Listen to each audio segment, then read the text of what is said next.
watching Charter Local Edition. I'm Brad Pomerance in the Long Beach area today, and we're joined by Charlie Parkin. He is the elected city attorney for the city of Long Beach. In Long Beach, there are two elected attorneys, a city attorney which handles civil claims, a city prosecutor which handles misdemeanors, let's say, and you're on the civil side. That's so correct. you recently released a report, which I think is instructive for all cities, especially since Long Beach is a bigger city, that focused on civil claims brought against the city. What can you tell us about 2015 generally?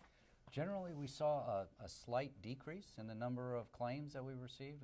We received a little over 700 claims during the year. And how is that? Is that a high number, low number? I know you said it's down, but does that feel as if it's too many, or, oh, we did pretty well? Well, we like to think we did pretty well, Right. but we've had, it ranges, obviously. see. We have a pretty good variation, but we're usually in about the 800 to Okay. maybe 900 Wow, claims so a that's year. pretty good. So it was a good year from that standpoint. There's a perception among some that cities will litigate everything. They're not going to settle anything, and they'll just use in-house lawyers or hire some law firm, and too bad, as a way to try to beat down the claimant. What's the philosophy of Long Beach? Well, we certainly are not afraid to try cases in our office, and if we had that reputation, that's not all bad. Okay. We don't want to encourage any litigation. That's also. fair, but at a certain level, is there a time where you look at a claim and you say, you know what, liability is clear, let's enter into settlement negotiations? Yes, we do take a very serious look at the claims stage because at the end of the day, if liability is clear and they have adequately given us enough evidence, competent evidence for the damages they're asking for, it makes sense to resolve it at that time. Sure. So at the same time, though, if you do need to go to litigation, is Long Beach large enough that you're able to use, we'll call it in-house lawyers to defend, or do you have to farm out these litigation matters to outside counsel, or a combination of both? It's a combination of both at Okay. the end of the day. We try and retain as many cases as we can inside in my office. We have 7 attorneys who are just doing litigation for the city wow. attorney. It's probably interesting. Yes, and we do both affirmative litigation and defense. And most of these on the claims, obviously, we're defending the city of Long Beach. So you're suing sometimes. You're the plaintiff. Yes, we are. Yes, we are. What types of cases generally would that be? I used to be a lawyer, as you know. I don't know if my law brain is on tight right now, but So we would sue, Yeah. city owns a lot of property, breach of okay. contract, landlord-tenant Sure, issues, okay. those kind of issues.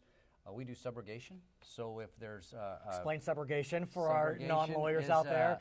We will go after somebody who maybe has caused property damage to the city of Long Beach, Right. and so maybe we would sue either their insurance Right. or the person to try and recover money for damage to the city and their property. And in that case, are you sticking with your lawyers, or do those types of cases tend to get big enough that you need to go outside?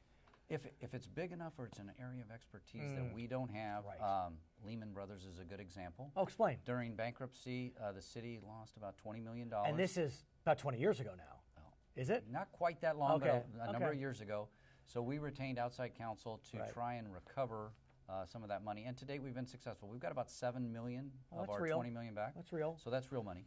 When you go through this analysis, what does it teach you? And are you able then to take the analysis and apply it in such a way so you can be proactive with your departments to try to minimize claims? That's a great question. Yes, we try and use this 2 ways. One, to let the public know what we're doing and how we investigate claims. And the other is to share it with our department heads within the city.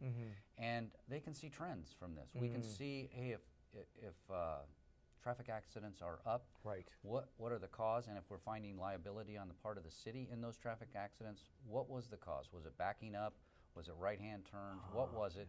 And we hopefully can do additional training and make people aware of the trends. So let's talk about the types of claims you tend to receive. Okay. What are they? What's the number one category? The number one category right now would probably be with our sidewalks and our trees. Let's talk about sidewalks and Okay. trees.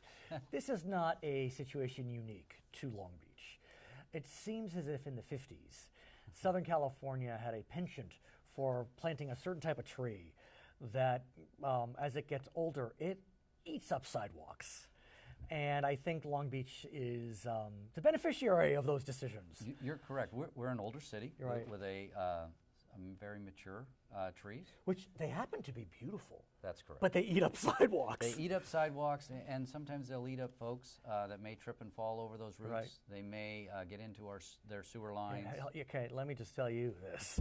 So in my home, it was actually my prior home, I had a tree go into my pipes, and $9,000 later, and they were my pipes because it was on my side. It wasn't the city side. So these trees can be a real very terror. invasive and very expensive on some of these tree roots and some of the, so we're getting to look at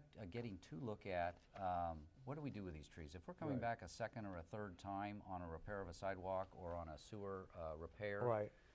Then we have to weigh the balance of having that healthy tree or removing that tree and planting something more appropriate. And is that the law? Are you allowed to remove a tree? The city is allowed to remove their trees. The trees are owned by the city in the parkways. And we have a tree committee in the city of Long Beach that looks at those on an individual basis. And sometimes when we're going to do a removal, we'll post that tree. Not sometimes, we'll post that tree. And then the residents can come down and tell us, oh, we really love it, we want that tree to stay, or no, we're in favor of the removal.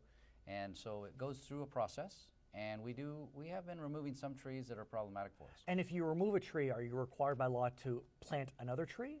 If a citizen or a property owner wants to remove a city tree, yes, generally if they get approval, citizen has to. We would have them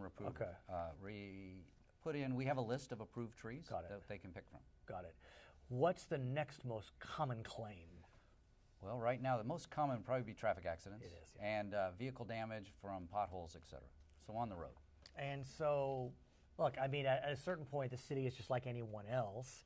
But is that the type of case where you're really analyzing the facts and trying to figure out, is this best for settlement, or do we take this all the way? Absolutely. And a lot of it depends upon the responses when they file a claim form, the individuals who may be involved in an accident with the city. Have they provided us with the documents we need to evaluate not only the liability, because a lot of times we will have the information we need for liability. So assuming we get past the liability stage that the city employee was at fault in this accident, we're looking at are the damages reasonable.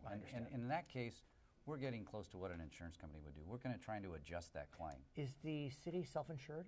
We are self-insured for the first $3 million. I see. I want to talk about a case that may be before you. And as a lawyer, I know you can't say much, but let's see what you can say. Long Beach, for better or for worse, was in the news nationally with regard to the following fact pattern, which was a man was in a bathroom and perceived that a man also in the bathroom was making an advance, and the man was gay himself and thought that this was a desired advance, and it wound up being a sting. And that kind of takes us back to some uglier days where gay men were being targeted for stings. He was charged, but ultimately the case was dismissed by the judge, and there's discussion about class action status against the city of Long Beach for this behavior. That would come to our office. It would. It would come to us. We have not seen any litigation. I have certainly heard that, I think it's Mr. Nickerson, one of the attorneys who represented the gentleman I think you're referring to, had indicated that they were considering that. So if that was the case, they would, it would be filed probably in federal court and would be served against the city of Long Beach, and our office would defend that case. I don't have, as you know, that was handled by, as we said, the city prosecutor. Right. So we don't have that file in our office. So I don't know. There's nothing you could even say because you don't know. I only know what I've seen in the papers. Right, yeah. Yes, Okay, but so it's probably coming soon. Right, well, congratulations on a successful year. Thank you. You only paid out about $312,000. That's pretty impressive, if I may say. His name is Charlie Parkin. He is a city attorney for the beautiful city of Long Beach. We're in that area today. My name is Brad Pomerance on Charter Local Edition.